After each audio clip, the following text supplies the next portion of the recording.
How are we all doing today, people? It's Revival of Wisdom, and today we're gonna get real deep. This video is gonna get real deep. A lot of people are not gonna be ready for this sort of knowledge. Okay, you really have to do is to really deprogram the mind, because everything we've been taught is a complete lie, is to keep us trapped. Okay, this is really advanced knowledge. Now, let's get straight into this. All of the ancients depicted other worlds, and they called this place Midgard. Midgard is the mid garden, the middle garden. This is why the Masonic symbolism on the floor is always a black and white checkered board, symbolizing the polarity here, the good and bad, because we're in the middle garden, the heart. Earth rearranged spells heart, because we're in the heart of this system, or whatever it is, a super quantum computer, whatever you want to call it, simulation. Now, in the Quran, it talks about the 7 layers of heaven. All of these ancient artworks are depicting these different layers of reality. Okay, and look at the Egyptians here with the boat outside of the firmament. Boats travel on water, and this is exactly what the Masons are doing. So they're still using the same symbols. Why? Because it's the same knowledge, just hidden. The Egyptians have the same knowledge as the Freemasons. It's just hidden. Now, this cosmology that they're showing here, which is probably made maybe 100 years ago, this painting or artwork, is the exact same as the one we see here, with the arch, the boat. You know, it's similar, because the boat is symbolizing traveling these other worlds, because the ether is also symbolized as water, because if you look up at the stars through a telescope, it looks like it's water. It's shining through water, because this ether, whatever this substance is outside of this world, was symbolized as water. Okay, and look at all these ancient depictions showing these different layers of reality. Now, we are being trapped within this 3D dimensional world, which is the cube, the Saturn cube, because there are 6 sides to everything in this world: front, back, left, right, up and down. 6, which is the cube, because we're in the Saturn's world.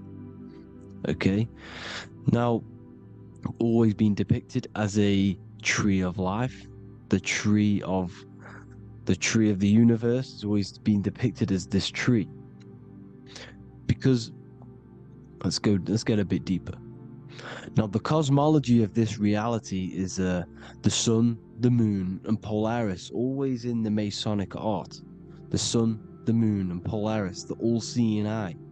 If you go inside of the temples, of the Masonic temples, they always have this star in the middle, shining light beams. Okay, look here, the light beams coming from the big star in the middle, which is Polaris. This eye is God. It's God's light shining down from his abundance. Now, when you astral travel, you will see this big ball of light above you, and this big ball of light is God. But you cannot travel towards it until you are pure. It doesn't work like that. You have to become formless. You have to become pure before you can become one with the light. In all these Masonic artworks, it's all depicting the star in the center. This star is Polaris, because Polaris is the way out of this place. And this is why you see the stairway to heaven all the way up to the light beam, the light source. What does it say in the Bible?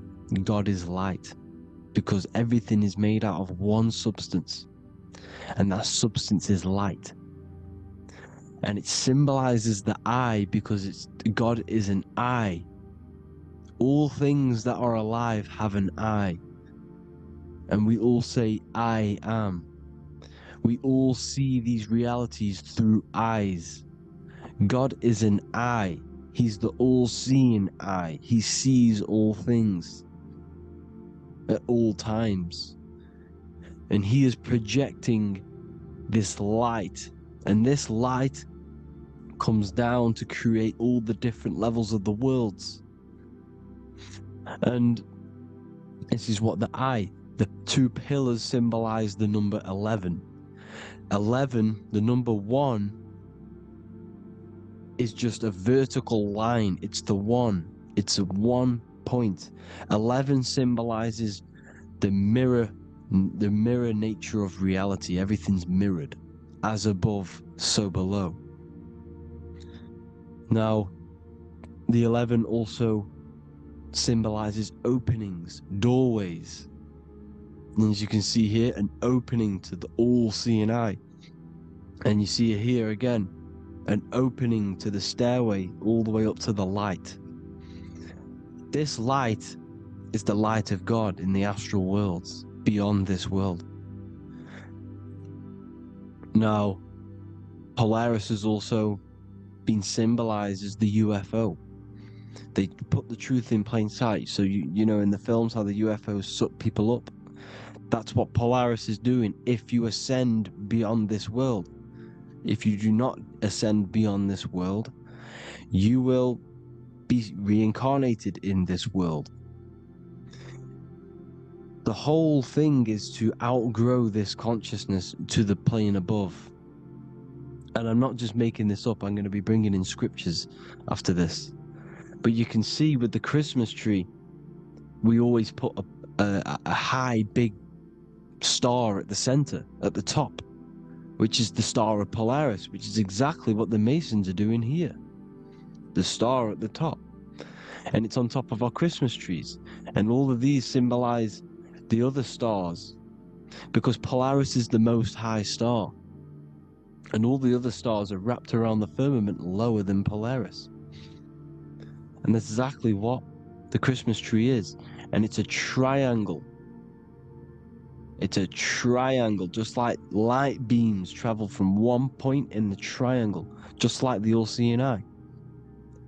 It's a triangle. The light is coming from one point and sending its rays downward. You see, it's kind of like you see here with the water. And the lower you go, the darker it gets, the more evil it becomes. And this is what the ancients would call hell. Now, this all-seeing eye is Polaris. And below Polaris is Mount Meru, the North Pole, the magnetic North Pole. The Tower of Babel, which is in the Bible. The etymology of the word Babel, Ba meaning spirit, which gives the ability to move the soul through the worlds, that's the ancient Egyptian description of the word Ba, meaning of the word Ba. You have the Ka, the Ba, the Ak, but the Ba is the one that gives the ability for the soul to move through the worlds. Your soul can't speak into a world without incarnating into it. Now, the Tower of Babel symbolizes Mount Meru because it's the word Ba is the spirit which gives the ability for the soul to move through the worlds.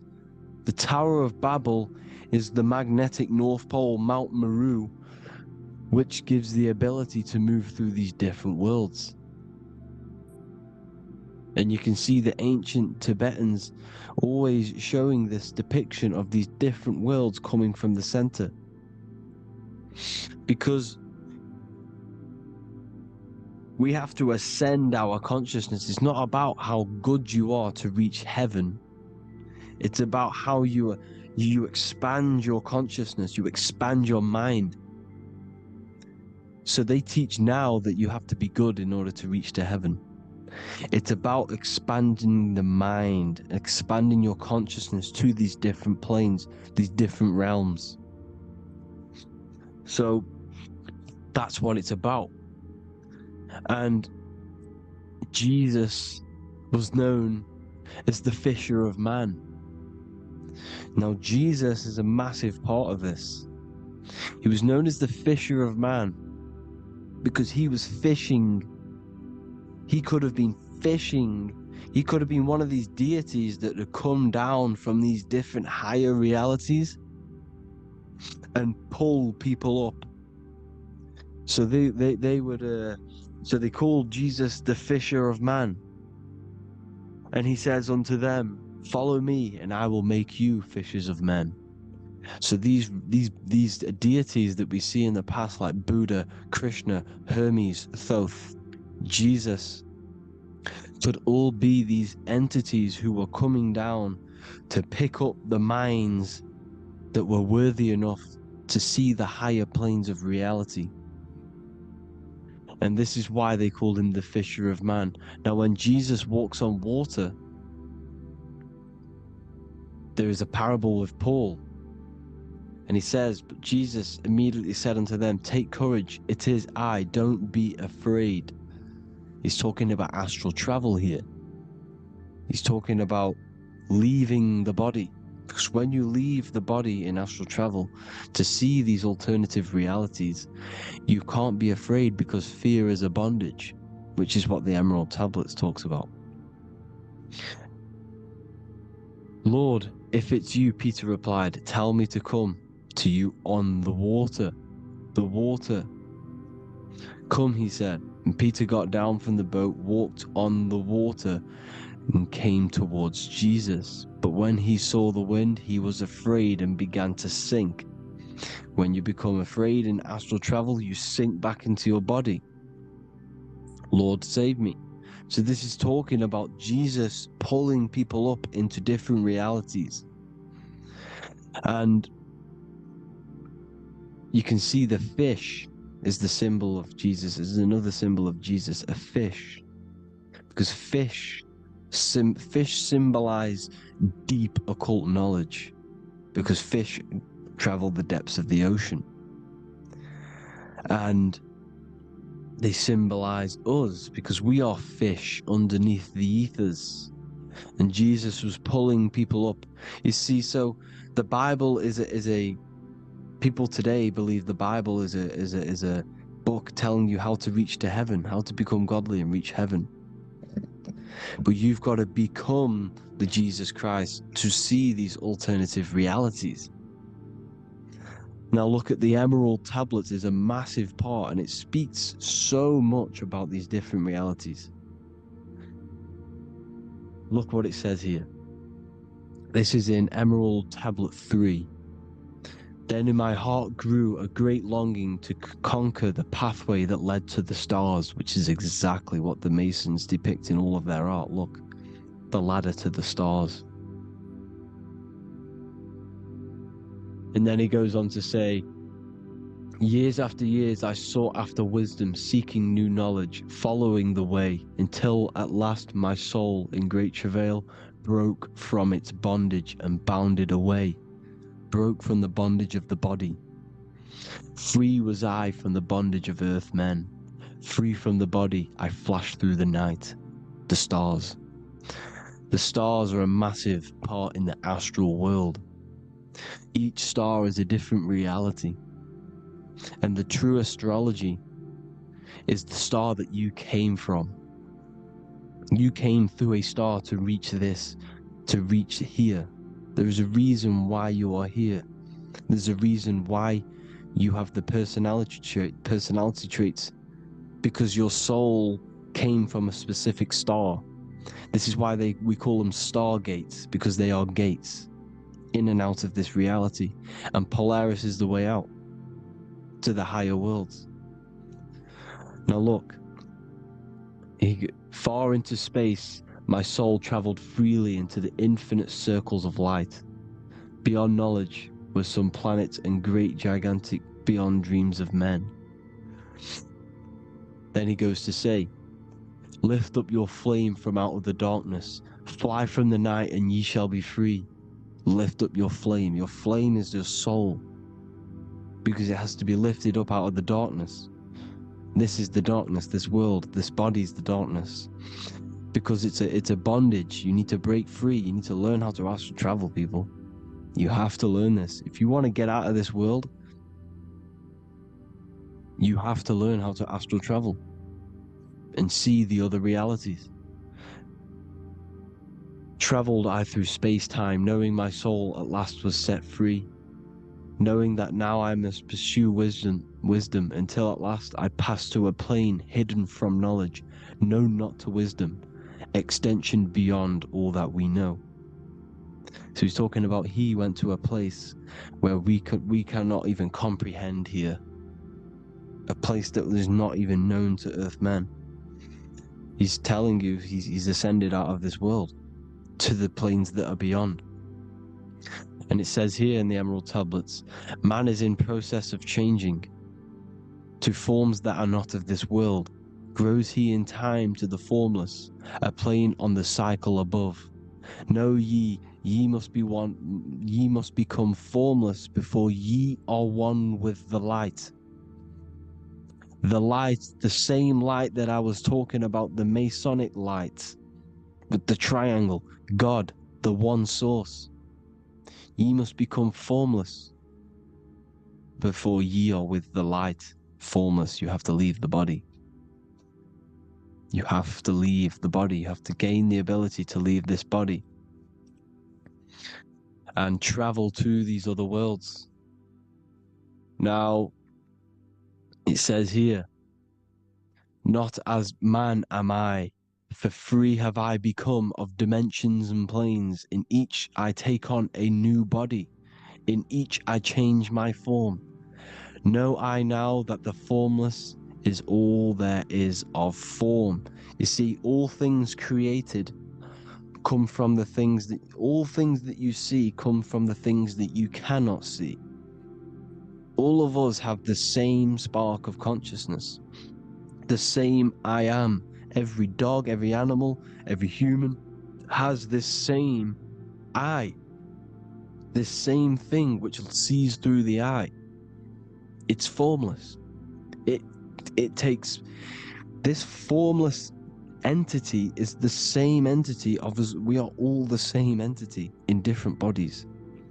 And this entity it was represented as the flame, the cosmic flame, which is inside of all of us. And this is why the Masons depicted your spine as a candle or the Holy Grail. You would either see this or a candle with a flame on the top, because the Holy Grail is your consciousness, which is on top of your spine, which is the candle. Now, Jesus, Thoth, Buddha were all these deities which were coming down to lift people up because they were fishermen of men. And he would lift you up to the higher worlds, out of this world, to the ones above. Now Thoth, you can see him here, he's leading the way. He's holding someone and he's leading the way with knowledge and power. He was leading the way to other worlds, out of this world. There's no point trying to change this world. This world will stay the same. It will stay the same. You have to get out of this world, and that's what they're telling you. That's what they're keeping you from. They're keeping you stuck within this thin layer of reality. So what the Masons are doing, they have the ability to astral travel. They're living not stuck and bound to one reality, but living within the different layers of reality. And this is what Morpheus was doing in the Matrix. Morpheus was going into the Matrix to go and get Neo, which is exactly what Jesus was doing, pulling up people out of this world to the ones higher. And that's exactly what Morpheus is doing in the Matrix. If you haven't watched the Matrix, go and watch it. It will blow your mind. Everything I'm saying in this video, you will see it. Except that you don't need to use a machine to enter the Matrix. You just use your body. Well, you use your consciousness to leave this body. You see, Neo was also uploading himself into the simulation to pull people out of the simulation. And this is exactly what all of these gods were doing. The Fisher of Man, look, he was pulling people up out of this reality with the knowledge. Now, Jesus was always depicted with the mushrooms. Look at all this mushroom art. Mushrooms were literally the origin of Christianity. You can see it everywhere. There's mushrooms in all of the ancient art. Every single one of these paintings you see here, there's mushrooms on them. Mushrooms have the ability to see alternative states of consciousness. Now, if you go and do them, and you go to sleep, if you pop mushrooms, you go to sleep, and you will wake up in another reality. You will wake up in another reality. Don't try it if you don't want to do it. But if you've got the heart to do it, do it. Eat them, and go to sleep. You'll wake up in another reality. And Jesus was handing out mushrooms to the bright minds, to the minds that he wanted to fish out and pull up to the higher realities. He was giving them mushrooms to see themselves in an alternative state, in an alternative reality. This is why there was so much mushroom art, and it's not just ancient Christians. It's Sumerians, it's the Mayans, the Celtics, the Egyptians. All used mushrooms. All of them. Look at all this art. It's on stones. It's everywhere because mushrooms. See, everything in nature is a macro. Look at the form of a mushroom. It's literally your spine and brain. Because they alter your consciousness. Your body is just a radio receiver. Everything that you're experiencing is a program being ran by the central nervous system, and your consciousness is experiencing this program. These electrical impulses of the nervous system, because it's all feeding back to one point, which is the pineal gland. And this is the candle with the light on it. Type in Masonic candle and you'll see it. It's your spine with your spark of consciousness on top of the spine. And it's a mushroom because this sends you to alternative states of consciousness, alternative realities. Now, they were all doing this, the Egyptians, the Mayans. Now, there's more symbolism which goes into this. Look at the Christmas trees we use. The Christmas tree with the presents underneath them. Magic mushrooms grow under trees. And these are the presents under the trees that we symbolize today with Christmas. Santa's red and yellow for the red and yellow mushrooms. The same mushrooms Mario has to collect, and when he gets enough mushrooms, he levels up. And then what does he do when he go past the world? When you win that world in Mario, you go to another reality. You go inside of another world. It's truth in plain sight, and it's using mushrooms. It's using mushrooms. Everything, all of the characters in Mario, well, a lot of them are mushrooms. Look at this one. The presents, black, yellow, and red and white. Red and white mushrooms. And the bow on the top is the mushroom head. That's a bit of a reach, but you know, the symbolism never lies. Is what you need to understand. And it's as above, so below. Now look at the Sumerians. The Sumerians were also multi-dimensional beings. Okay, look at how they have the double faces. They had 1 foot in this reality and 1 foot in another reality. And look at this one, a double-headed god inside of like a portal. You see? Because and look at these with the wings, the astral travel. Birds, ancient birds symbolize the soul, because the soul is a bird. It flies to different worlds. It flies around the cosmos. And mushrooms gave you the ability to see these alternative states of consciousness, these alternate realities, because you exist in infinite realities. You exist in infinite realities.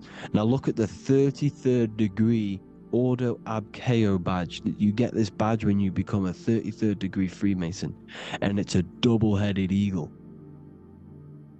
A double-headed eagle. And you can see this in Sumeria first. Sumeria have the same symbol, a double-headed, bird.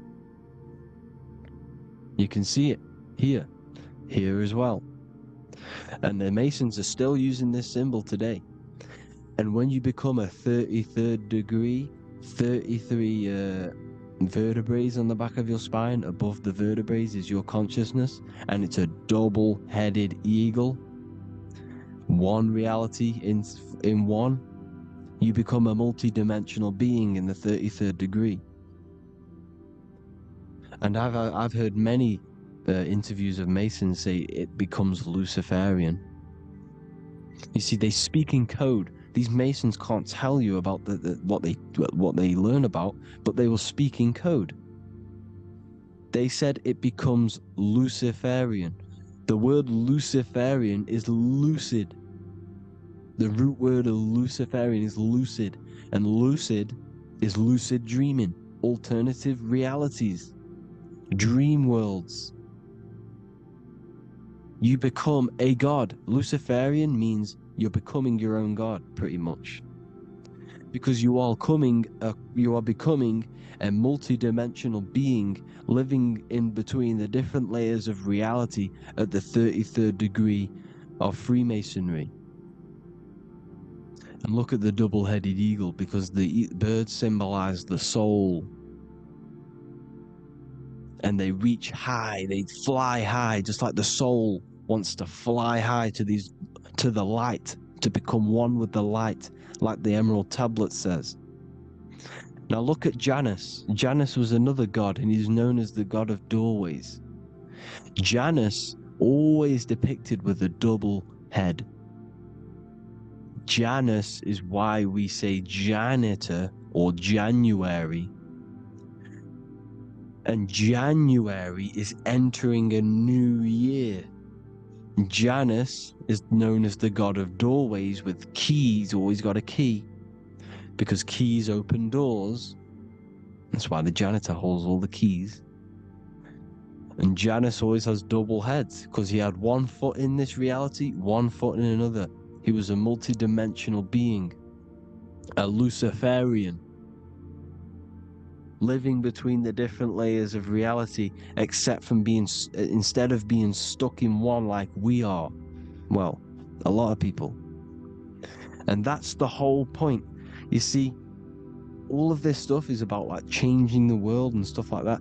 This world will probably never ever change. It's probably been like this forever, for a long time. But it's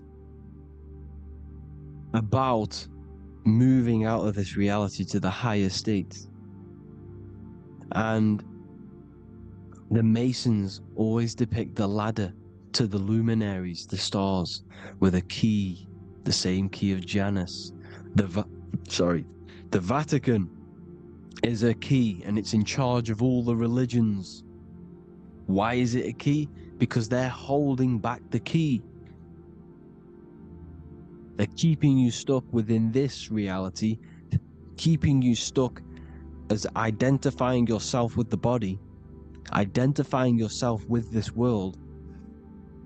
You are not in the world is within you. This is a program being ran by your central nervous system, and your consciousness is experiencing this reality. Now, this is going to be a mind-blowing video for some people. You have to have an open mind. You have to let go of all the programs. I'm repeating what the ancients are talking about and the ancient symbolism. Look at Janus with the double-headed god. He was just another god coming down, giving keys to people who had the worthy mind to be pulled up out of this reality, to be pulled up to heaven, just like Jesus was teaching how to reach heaven. But really, it's an encoded scripture. But anyways, hope you all gained some insight on this video. Have an amazing day. Please like, share, comment. All the links are in the bio for the PDF, for the Manifestation Mastery course, and all the other amazing stuff. And if you want to support the channel, I'd greatly appreciate if you became a Patreon member. Hope you'll have an amazing day, people. God bless.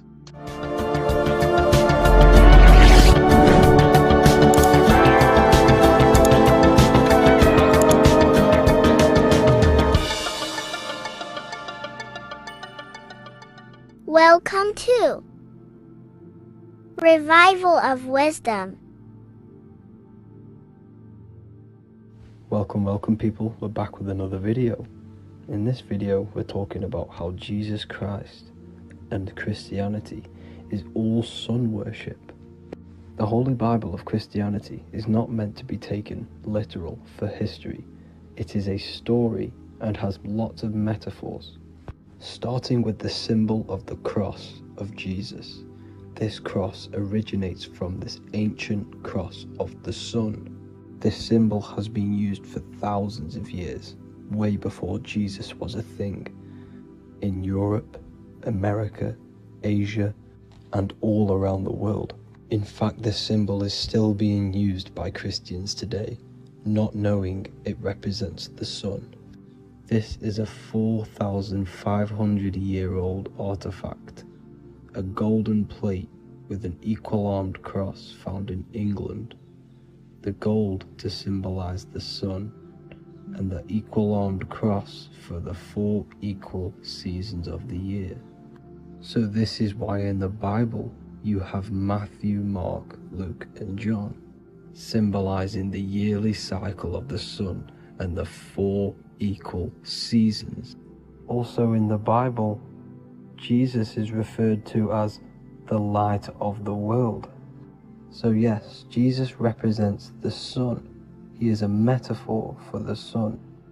Hence why in all of these pictures and images and paintings of Jesus, there's always a sun behind his head, and some even with the sun cross behind his head.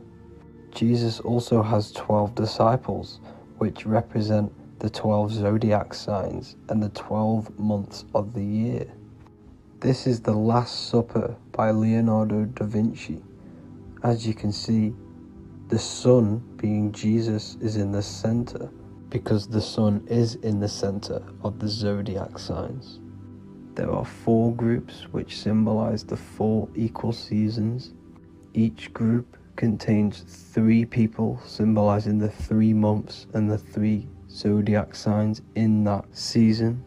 There is only 1 female in the painting, which is Virgin Mary, who symbolizes Virgo, the astrological sign. So yes, Jesus symbolizes the sun with his 12 zodiac signs and 4 gospels for the 4 seasons of the year. However, there is another phenomenon. The 25th of December is known as the birth of Jesus Christ, which is known as Christmas today. Jesus symbolizing the sun and is born on December 25th. This is the day the sun moves 1 degree northward, bringing back the warmth, the growth of crops, the life and light back to the northern hemisphere. Everything is springing back to life, as we call it, spring.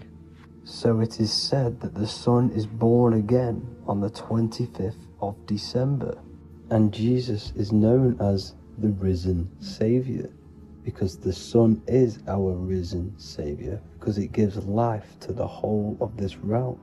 The warmth, the crops, And without the sun rising in the morning, we'd all die in about 2 weeks.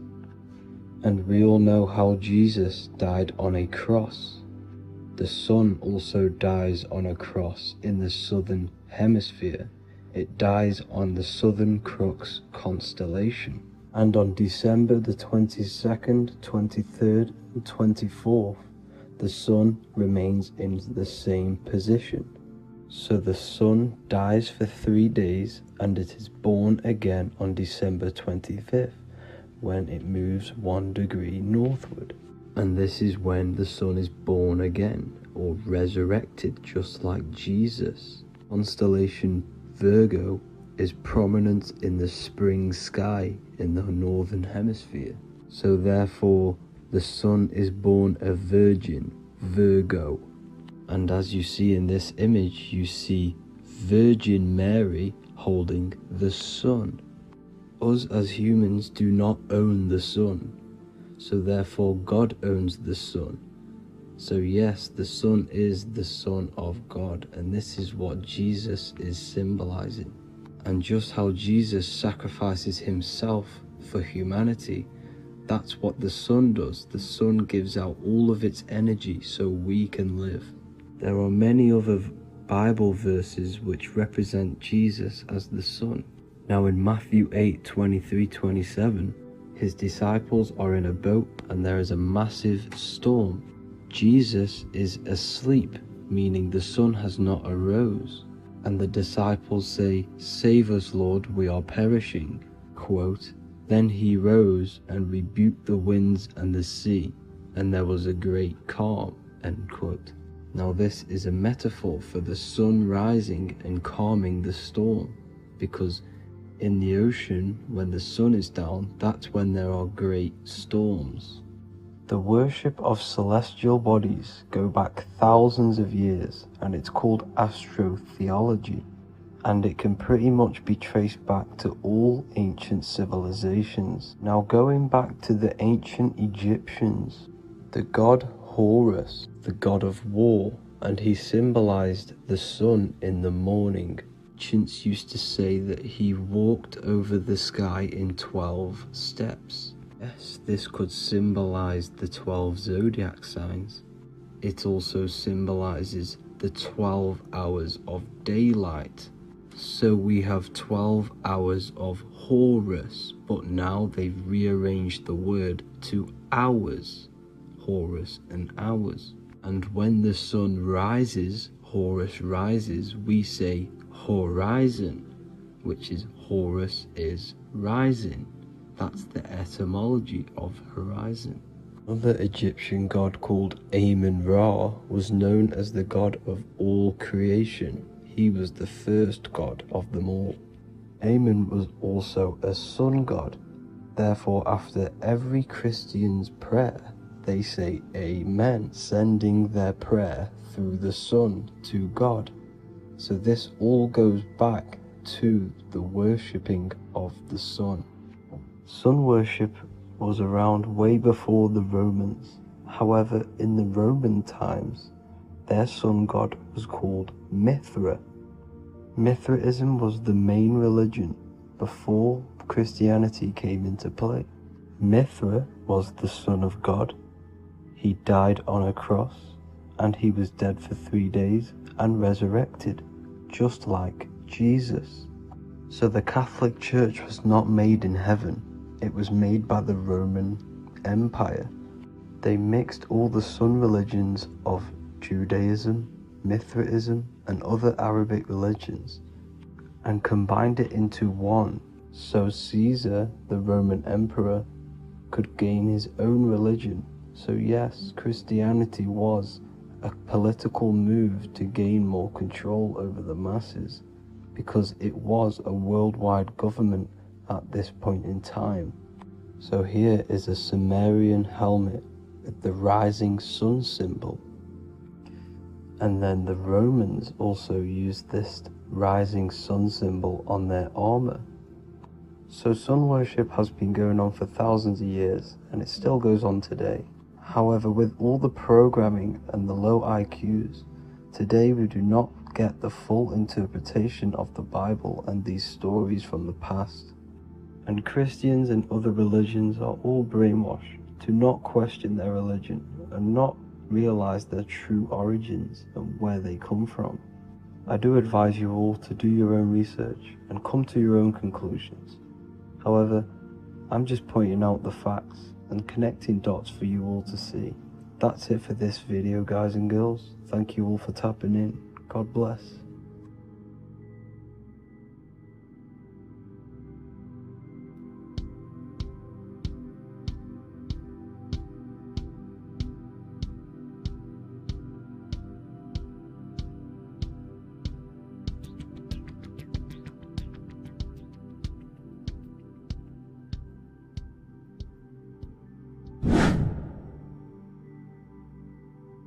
What is good, people? How are we all doing? Today we're going to be talking about the different planes of existence, the occult side of the world, the things they don't teach you in school. And of course, you can only find that on this channel, so welcome. So you need to understand is that your consciousness moves through these different planes of existence, these different states of consciousness, which make up all of you. Okay? They are all interlocked planes. They are all interpenetrated into each other. They are all one. They melt into the plane above and below. You see, each plane is a product of each plane. As above, so below. Now, the higher you go, the more fluid, the more dreamy, the less dense it becomes. The lower you go, the more denser it becomes, the more solid it becomes. The lowest plane is the physical plane, which you are obviously aware of. You are inside of the physical plane now. But while you are in this inside of this physical plane, you are indeed inside of all these other bodies which you have not awakened yet. You have to awaken these different bodies. You have these bodies. Okay? It's like a ripple effect. And the center is the most dense, the most solid. This is Earth, heart, the heart of the ripple. And the lower you, the further you go out from the center, the more dreamy, the less fluid, the more fluid, the more less dense it gets until you're one with the all. You see? And this is what it's like. This is what this system is. It's like a ripple effect. Now, let's jump straight into the planes. First, you have the physical plane, made out of 4 elements. Five elements. The ether is the mother of the elements. It's the womb of the elements. It's the 5th element. And it gives birth to the 4 other elements. 4 is stability. Tables have 4 legs, and this is why the ether gives birth to 4, because it's the foundation of the physical world. Fire, earth, water, air. They are not pure. Each one of the elements melts into the other one. For example, earth and water both share cold. Water and air both share wet. You see? They compose of each other. They melt, they mold into each other based off the vibrational state of the ether. That's what it is. The 4 elements are the vibrational states of the ether. Okay? So you have the 4 physical elements making this, physical world. It's the lowest world. It's the world of effect. This world, whatever you see, whatever you experience, it's the effect. You can't change anything by manipulating this world. You got to manipulate the higher worlds to affect this world, you see? As above, so below. This is the lowest plane. It has 3-dimensional. It's the 3rd dimension. Space, height, and thickness. That's all it is. Front, backwards, upwards. You see, it's 3-dimensional. We cannot perceive the hidden side, which is the interior of this existence.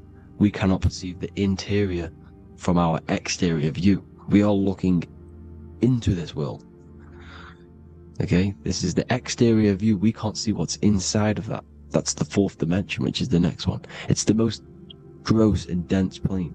4 states of matter, the most slowest vibrational molecules exist in this plane.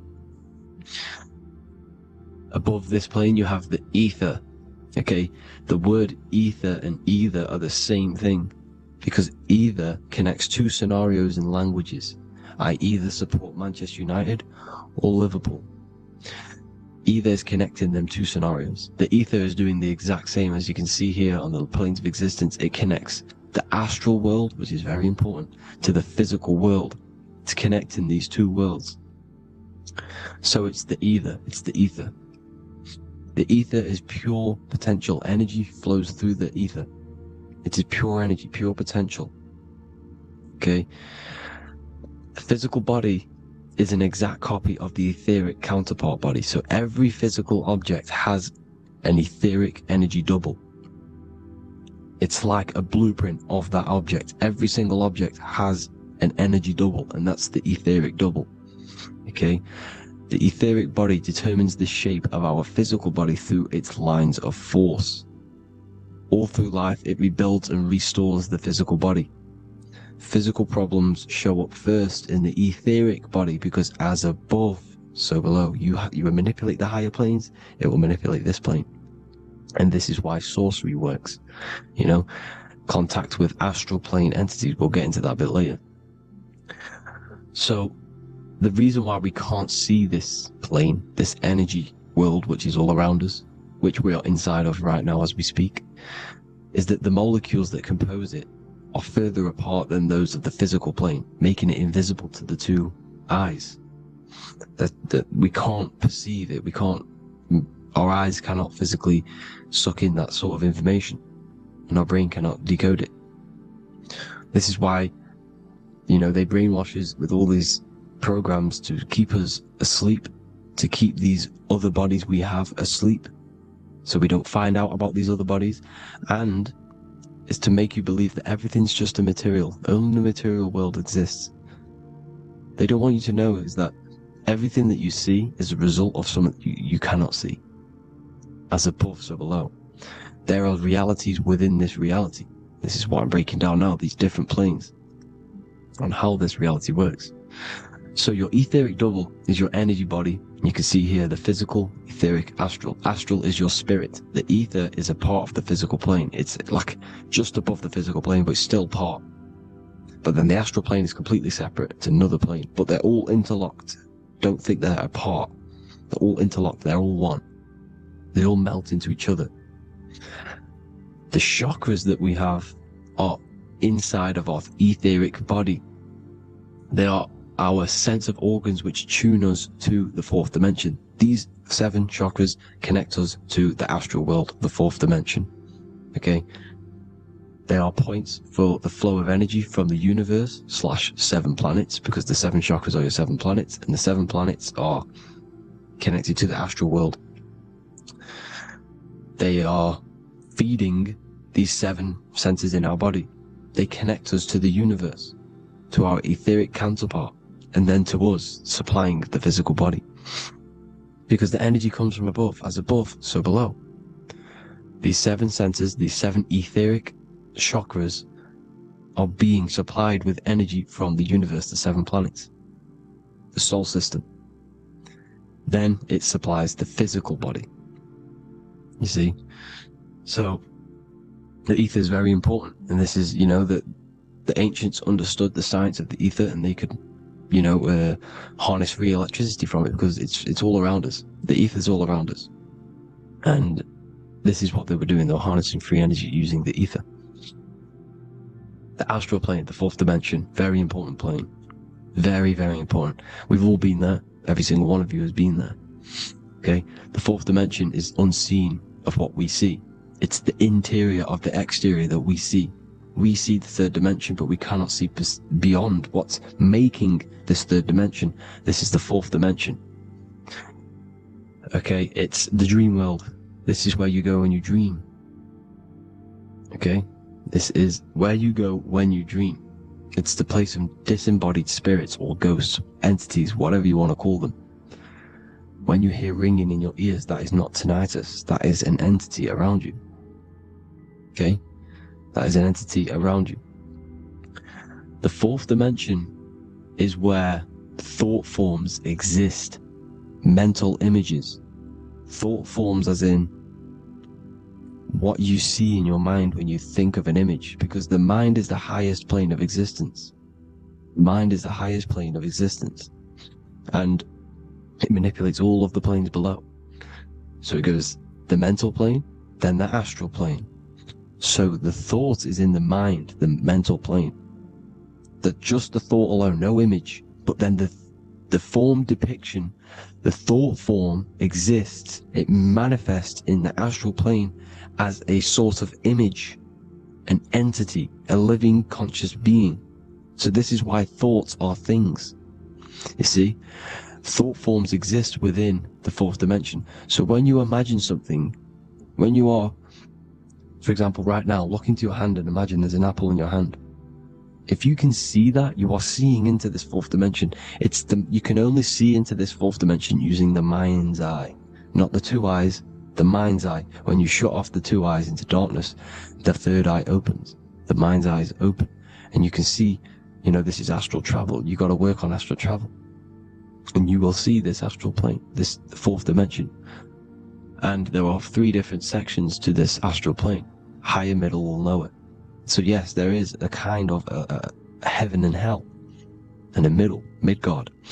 Heaven being the higher vibrational entities manifesting higher vibrational thought forms existing there, the lower vibrational thought forms existing in the astral plane. But these thought forms are beings. You can create these beings. They're called elementals. Okay?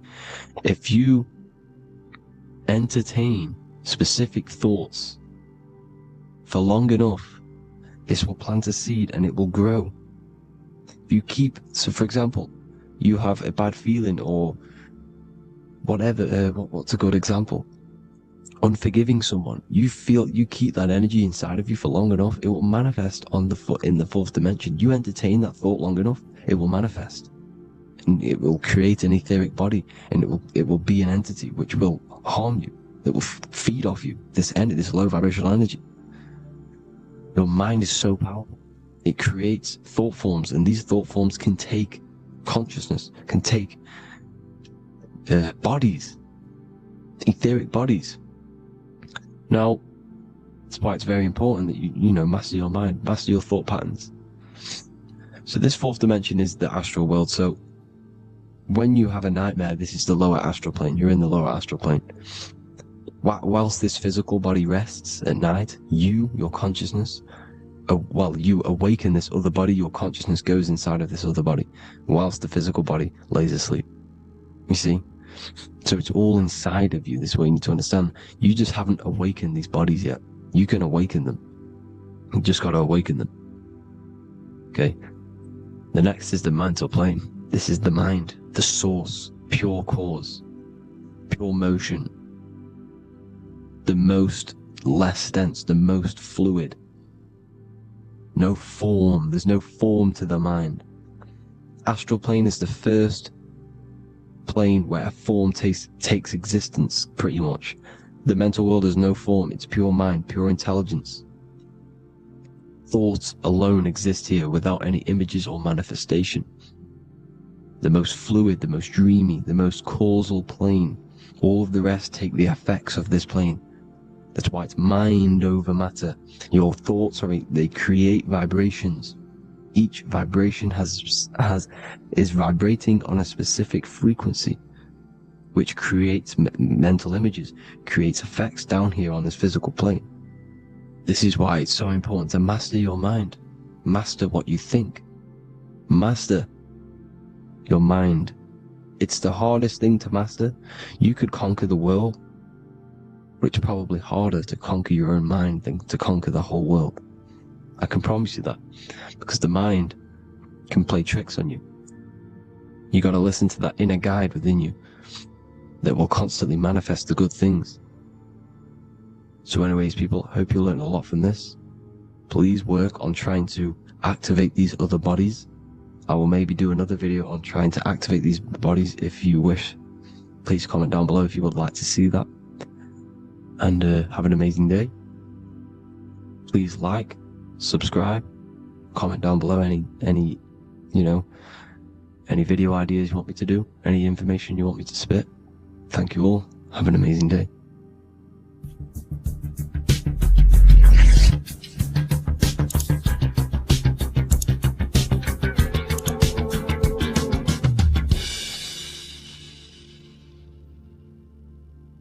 Greetings everyone, it's Revival of Wisdom. I facilitate human enlightenment through occult and esoteric teachings. I hope this video expands your mind into a new field of thought. In this video, we're going to be discovering the true esoteric meaning of the 7 planetary energies. So let's jump straight into this. In order to fully understand this, you must understand the esoteric teaching of as above, so below, and as within, so without. Our inner world is mirrored into our external material reality. We have a physical voice, which you are hearing right now, and I also have an inner voice, which no one else can hear. The inner world is invisible, and the external world is visible. In other words, the inner world is the spiritual world, and the outer world is the material world. The inner world of ourselves reflects and projects our outer world, which means everything in our external reality is somewhat reflection of our internal self. You are made in the image and likeness of God. You yourself are the universe experiencing itself in a 3-dimensional physical form. The Newtonian science has programmed you to believe that you are a physical being inside of a physical universe. They did this to limit your mind to only believing there is a physical universe and that you are separate from the universe or God.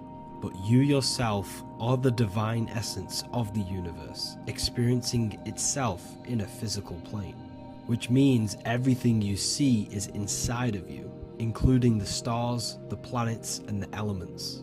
As above, so below. As within, so without. An example of this is the 4 physical elements: fire, earth, water, and air.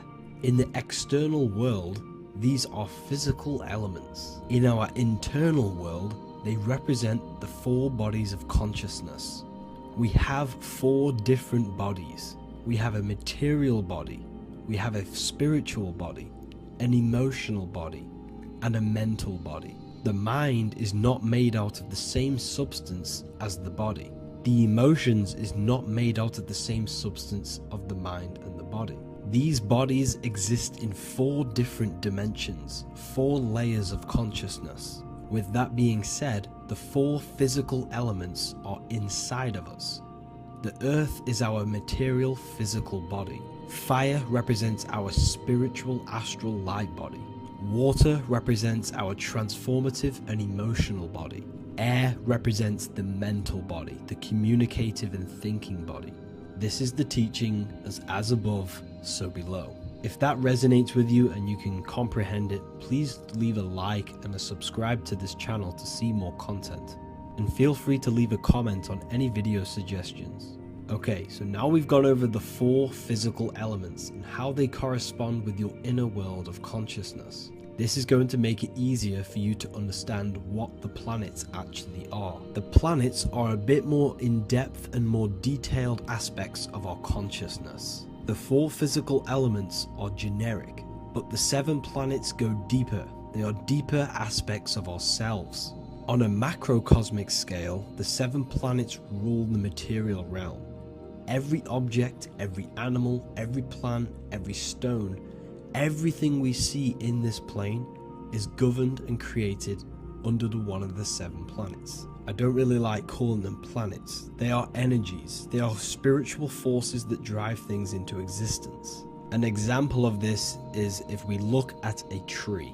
The roots of the tree are governed by Saturn. The stem of the tree is governed by the sun. The leaves of the tree are governed by the moon. Any offspring or fruit of the tree is governed by Jupiter. Any defense mechanisms of the tree is governed by Mars. The communication and networking of the tree is governed by Mercury. The smell and the look of the tree is governed by Venus. Everything we see in this material plane is governed by one of these specific energies. Everything material has a spiritual force that brings it into physical existence. This is the reason why we have 7 days of creation in the Bible. The 7 days of the week, all governed by the planetary energies. Monday is moon day for the moon. Mars governs Tuesday. Mercury is Wednesday. Jupiter is Thursday. Venus is Friday. Saturn is Saturn day. And Sunday is for the sun. This is the reason why there are so many 7s in this physical plane. 7 days of the week, the 7 colors, the 7 chakras, the 7 diatonic musical notes, the 7 lamps on the Jewish candlestick. The G inside of the Masonic square and compass, G is the 7th letter. Now let's go a little bit deeper into every planetary energy. Saturn in the external material plane governs the foundational and enduring aspects of existence, such as roots of plants, the bones of our body, and even the insects that dwell beneath the ground. Saturn represents the dull, hard, and unyielding forces of life, symbolizing structure, limitation, and conditioning. Under Saturn's influence, things become rigid, bound by restrictions and boundaries. This is the reason why Saturn is known as Father Time, because Saturn rules anything that is a restriction and a limitation, which is time. The whole of this material plane is governed by time. You will be born and you will die. This explains why there is so much Saturn symbology in this material plane. Saturn is one of the most important planetary energies. You are a spiritual being in a physical body. Your light, your consciousness is bound to the physical body until you learn how to escape the physical body. The body is a limitation for our infinite minds and spiritual bodies. Our infinite mind is stuck in this material body, governed by Saturn's limitation of time, matter, and space. Now let's dive into what Saturn means to our consciousness within our internal world. We've gone over what Saturn means in the external world. What does it mean to our consciousness? Internally, Saturn embodies the conditioning within our consciousness. When the Saturnian aspect of our consciousness dominates, we become overly rigid, fixated, and restricted in our thinking and actions. For example, Saturn's influence is strongly felt in today's world, where many people's minds are confined to societal norms and conditioned responses. Saturn is the aspect of our consciousness, our minds, such as limiting belief systems and limiting thoughts and emotions. This is the negative thought that you can't get rid of, that's holding you back. This is a Saturn aspect of our consciousness. However, this is not a negative thing. The Saturnian aspect of our consciousness is a great teacher, guiding us through difficult life lessons that ultimately lead us to growth and expansion. Saturn's energy allows us to experience and overcome fears and limitations so our minds can expand into new fields of thought, into new life. Although Saturn's energy is harsh and often challenging, it helps us develop resilience, discipline, and wisdom. However, in the modern day, this Saturnian energy has overpowered the minds of the masses, fostering excessive rigidity and limitation. This is why we see so much Saturn symbolism. It's literally everywhere because our minds are being dominated by the Saturnian limiting aspect of our consciousness. Now, let's move on to the moon. The moon, or lunar energy in the external material macrocosm plane, governs the elements of water, influencing the natural cycles such as the ocean tides, which rise and fall in harmony with the moon's phases. Beyond water, the moon also guides instinctual behaviors such as animal migrations.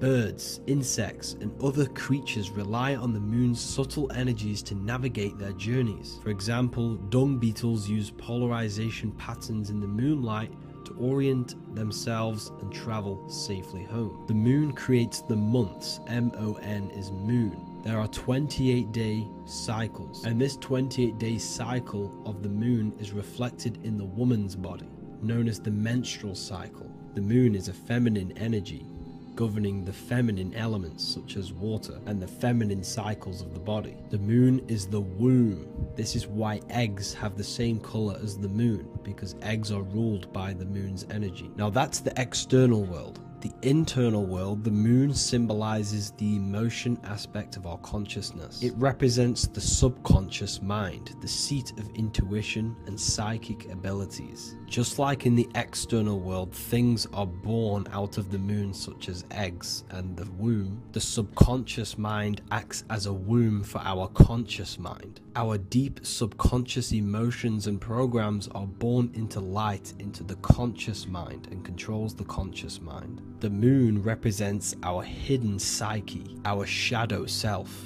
Now let's go on to the sun. The sun represents the life force. In the material external world, the sun is ruling over pretty much all life. The sun gives life to all things. Without the sun, animals could not exist, the human body could not work, and plants would not grow. The sun is the life force. It's the soul of the world. Now, in our internal world of consciousness, the sun represents our passion, our drive, our conscious mind. The aspect of our internal world that wants to drive things and give life to physical manifestation. Now we go on to Mars energy. Mars is well known for being the god of war. Mars energy manifests into the material plane through anything that seeks to protect or defend itself. For example, the holly tree. The holly tree leaves are very sharp and they defend itself. Anything that is protective in the material world has Mars energy and is governed by this specific aspect of consciousness. For example, any predators or animals such as hedgehogs with spines on their backs for protection. Mars represents all things that is driven by conflict, aggression and defense. Now internally, inside of our inner world, Mars symbolizes the aspect of our consciousness that is focused on self-preservation and protection. Mars governs our ego, the instinctual urges of anger or maintaining reputation. Mars is not evil, it's necessary. Sometimes it's necessary for us to protect ourselves. Mars is the aspect of our consciousness that is anger, rage, the desire to fight or conquer. When this energy is activated within our consciousness, we become defensive, assertive, and even combative, ready to dominate others and destroy obstacles in our way. Now let's move on to Venus energy. Venus in the external material world manifests its energy through the aesthetics of creation. This planet governs the beauty and harmony found in nature, including the nurturing environment of a mother's womb where life begins. Venus embodies the essential love, not only in romantic relationships, but also in the bonds between family members and all living beings. Venus represents relationships. We have relationships between plants, animals. They all depend on each other to give life. Plants provide food and medicine, while living creatures contribute to their own growth and pollination. Internally, Venus represents the aspect of our consciousness that yearns for relationships and connections with others. This is an aspect of our consciousness that encourages to care for our physical appearance and embracing beauty. Aesthetics play a role in our interactions and self-expression. This is why there is a beauty brand called Venus. Now let's move to Jupiter energy. Jupiter in the material plane manifests its energy as forces of fortune, abundance, and wealth. This energy manifests itself as plants, as fruits that we can consume and eat in abundance. Anything that is nourishing and cultivated by the earth for humanity and animals. Jupiter embodies the giving energy that provides for and sustains life, fostering growth and ensuring that resources are available to all. Its influence is seen in the natural cycles of abundance, where fruits must grow and ripen before they are enjoyed, symbolizing the importance of effort and patience. Internally, in our spiritual world, Jupiter represents the aspects of our consciousness that yearns for abundance and seeks growth in various aspects of our lives, including wealth, knowledge, and personal development of the mind, spirit, and the soul. This is the aspect of our consciousness that wants to gain wealth, that wants to gain expansion and abundance in our lives. However, when Jupiter's energy dominates our consciousness excessively, it can lead to feelings of stinginess and greed. It represents material possession. The last planet is Mercury. Mercury in the external world governs the vital elements such as seeds, air, communication, education, and electricity. Known as the messenger of the gods, Mercury rules over intellect, communication, and the transmission of knowledge. Mercury's states of consciousness manifests itself in the material plane as the network between trees and plants, how they all communicate together. It represents the intelligence behind all physical things. It's the intelligence behind the seed that allows it to grow into a plant. Mercury's creative energy is manifested in the nervous system of the human body and all living animals. the intricate messenger that transmits signals from the body to the brain and then to the mind. This intelligence within us allows us to facilitate thought and movement. Internally, in our spiritual aspects of consciousness, Mercury is the state of consciousness that seeks knowledge, understanding, and intellectual growth and expansion. This part of us is curious, eager to learn, and driven to communicate ideas and information. It represents our mental body. The Roman god Mercury is often depicting flying because this symbolizes the air. Air represents our mental body. When the Mercury aspect of our consciousness dominates, we become highly intellectual, constantly seeking information, analyzing situation, and communicating our ideas. While this can enhance our understanding and ability to interact with the world, an excess of Mercury's influence can lead to overthinking, excessive analysis, and focus on intellect over emotions or intuition.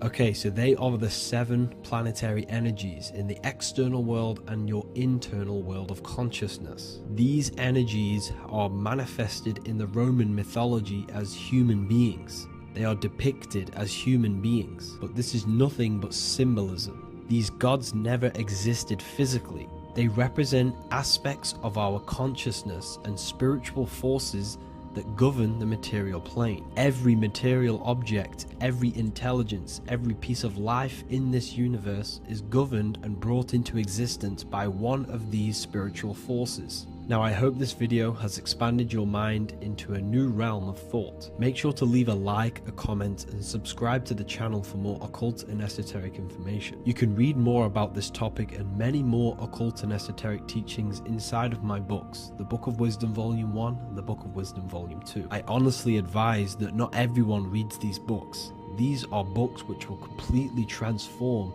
your view on reality. You will feel a lot better reading these books because you will find a connection with yourself and the universe. Understanding truth and knowing thyself gives you a sense of well-being. Like I said, this is not just a book. This is a beginning of your journey of expansion and growth. Reading them can be life-changing. Inside my university, I host live calls where you can ask me questions, and you can watch all the pre-recorded live calls. You also gain the ability to manifest your own reality through the Manifestation Mastery course. There is also a library with all of the PDFs that I've read in the past of occultism, symbolism, and esotericism that you can gain access to. There is a whole lecture section where you can watch all of my occult lectures. This is a place of transformation. The price of the university will be going up very soon. If you join now, you will gain a free sexual alchemy course which will teach you how to transmute sexual energy into creativity. I'll leave all the links in the description for the university and also my website where you can get my books. I hope you enjoyed this video. Take care. As above, so below. This is one of the most crucial teachings within esotericism, occultism, or what we like to call it today, spirituality. I don't like calling it spirituality because it's not spirituality. I teach human consciousness. I teach the science of you and your consciousness alone and your being. And in order to fully understand you and this world around you, you must understand this number one principle of as above, so below. There is many misconceptions of this, and there is many simple teachings of this, but I'm going to break it down today from the most simplest to the most complex, and you will see the connections between all things.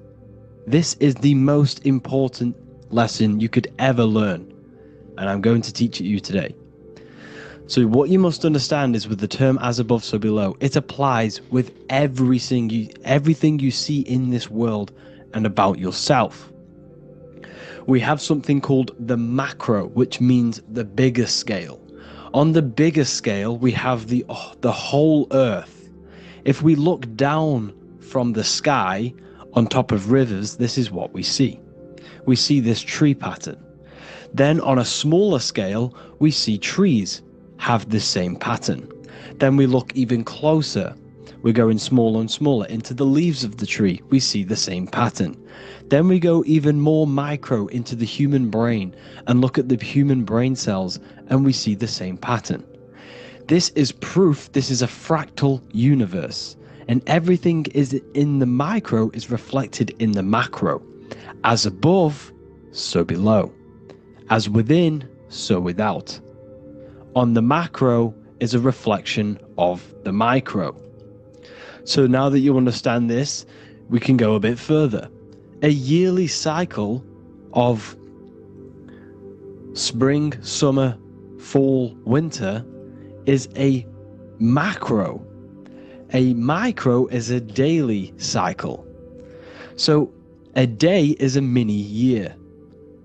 The summer is the midday. Autumn is the evening. Night is the winter. And spring is the morning. This is a macro, a reflection. We have a miniature cycle of the zodiac every single day. And this cycle is also reflecting the cycle of life and death. We live, we are born, which is the spring. We live, which is the summer. We then age, which is the autumn. And then we die, which is the winter. And then we are reborn again. This is the cycle of life and death. And you do this every single day. You see, death is a macrocosm of sleep. This is why we say sleep is the cousin of death. Because you die every single night. You do this process of life and death every single day. As above, so below. What's in the micro is in the macro. So when you go to sleep, you are essentially dying. And then in the morning when you wake up, you are then born again. This is a fractal cycle that we live in. Everything in this whole world is fractal. Everything applies to as above, so below. We have the sun, we have the moon, we have the day, we have the night. We have the life, we have the death. We have the conscious, we have sleep. As above, so below. We have the conscious mind, because now we're diving into as within, so without. As above, so below more refers to the external world. As within, so without is referring to your inner world and the outer world. What you must understand is about yourself. You exist in two realms. You're an individual. The dual nature of you. You exist in two realms at once. You have an inner world of your thought, emotion. This is the inner world that no one else can see but yourself. And you have an outer world with a physical body which everyone can see. So you exist in two worlds. You have the inner voice, you have the outer physical voice, which I'm speaking to you with now. But I also have an inner voice, which no one can hear, only but me. So you exist in the light and you exist in the darkness. The sun represents your external self, your physical, conscious mind. The moon represents your shadow self, the inner self, the psyche self, the spirit self. There is an as above, so below. The sun is within you. The moon is within you. Everything is within you. Now that you understand as above, so below, what is your body? Your body is a miniature earth. Let me repeat, your body is an earth. Your body is the earth. Okay? Because like I say many times in all of my videos, you are not in the world. The world is you. You are the universe. Your brain is a computer creating this reality. What you see with your eyes is produced in the back of the brain called the visual cortex. You don't look into the world, the brain produces the world. The body produces the world. When you touch something, you're not actually touching something. This is the electrical nervous system. When you touch something, what you feel is actually electrical signals on your nervous system reporting back to your brain. Therefore, when this body dies, you leave the earth because this body is the earth. Okay? As above, so below. You have the mental plane, the astral plane, the etheric plane, and the physical plane. This is essential for understanding reality and the teaching of as above, so below. Everything in this material plane began in the thinking mind. For example, the microphone I'm speaking into, the phone you're watching this video off, or the laptop or iPad. Where did this begin? It didn't begin in the factory. The first ever place this item begun was in the mind of an individual. The invisible realms of mind is where all physical things and physical items begun. Essentially, this physical plane is the effect of the thinking mind. This world is the world of effect. It's the world of outcomes. When you see something, it is already manifest. It is already being manifested. It is an effect. And in the effect of the cause, which is the thinking mind. Therefore, the mind creates thoughts, which is the mental plane.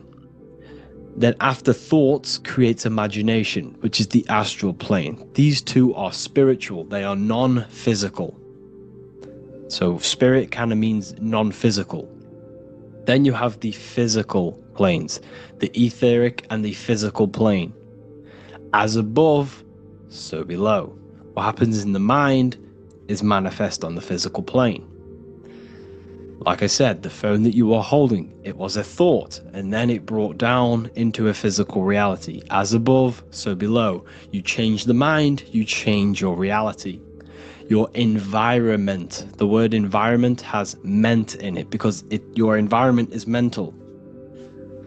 So now that you understand this, so what is the world around you? The world around you was created by the mind of God. It was manifested through God's thought. So you are living in the mind of God. You are a thought in the mind of God.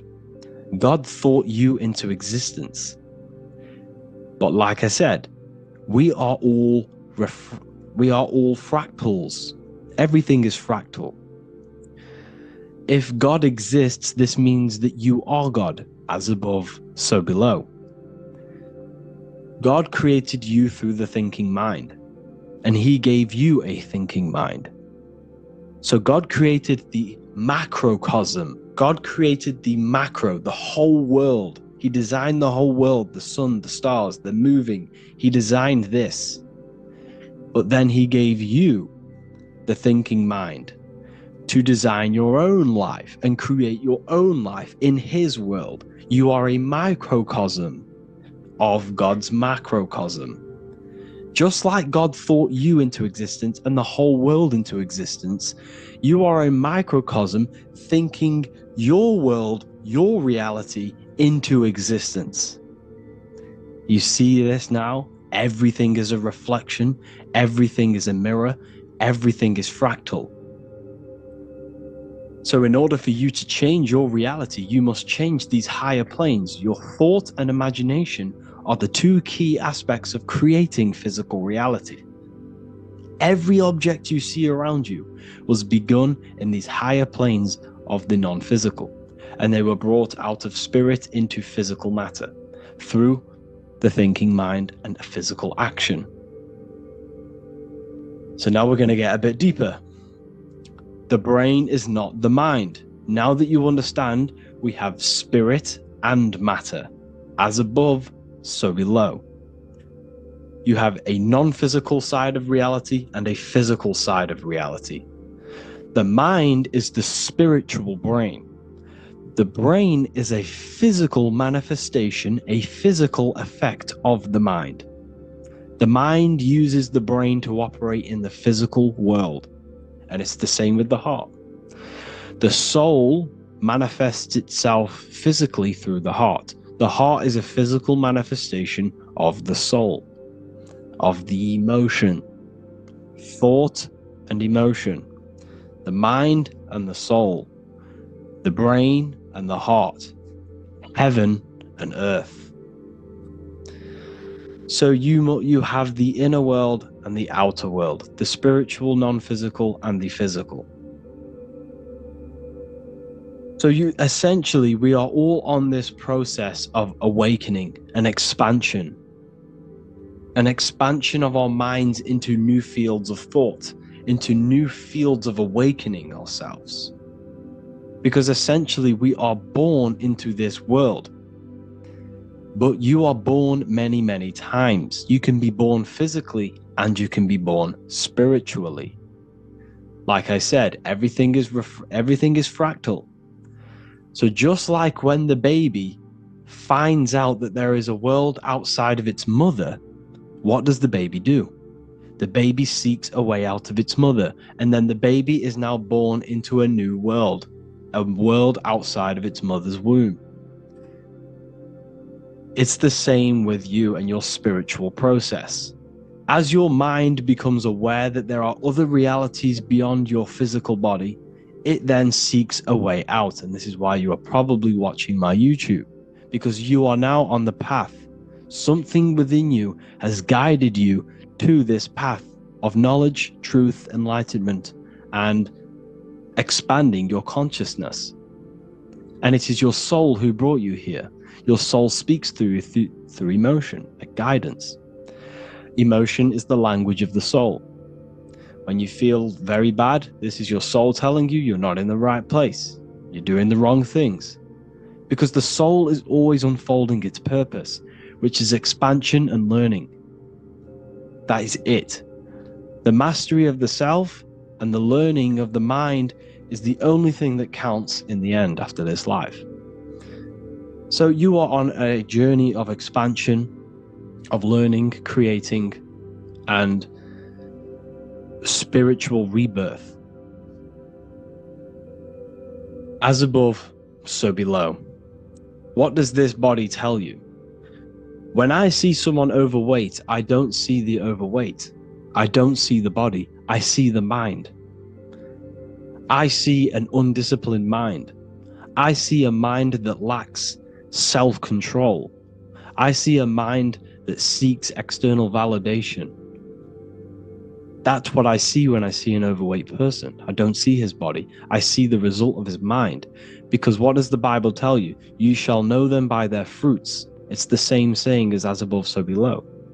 You shall know them by their fruit. The fruit is their manifestation. Your body is a direct correlation and manifestation of your mind. Your inner world projects your outer world. As within, so without. As above, so below. Now, what do you see when you see this man's body? I see discipline. I see strength. Mental strength, not physical strength. I see mental resilience of pain. Because all of this man's mental energy has been manifested physically within his muscle. This body is a direct manifestation of this man's mind's pain and suffering, and it shows discipline. This is why people instantly respect you if you are in shape. You walk into a room and you are in shape, people will instantly give you respect because they know that you are mentally disciplined. The body is a reflection of your inner world, and it's the same with your friends, your family, your connections with people.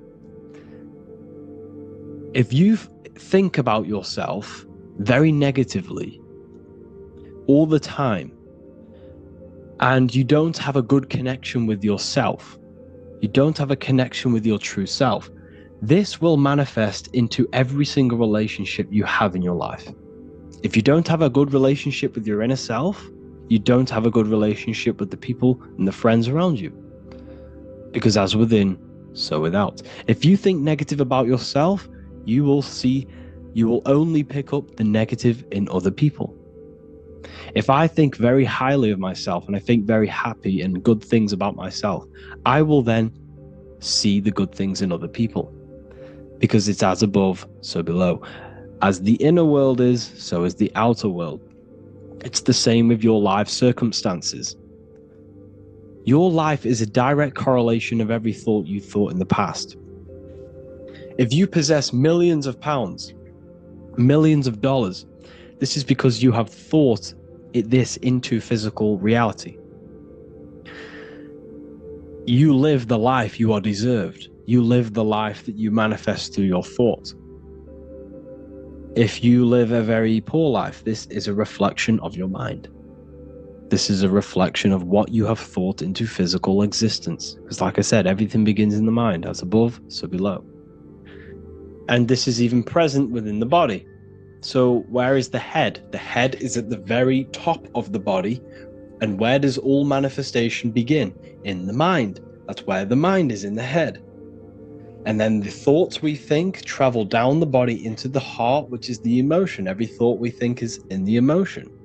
Every thought we think creates an emotion. This emotion then drives the action. Where does the action come from? The feet, because the feet move our body. We move with our feet to take action. Our hands.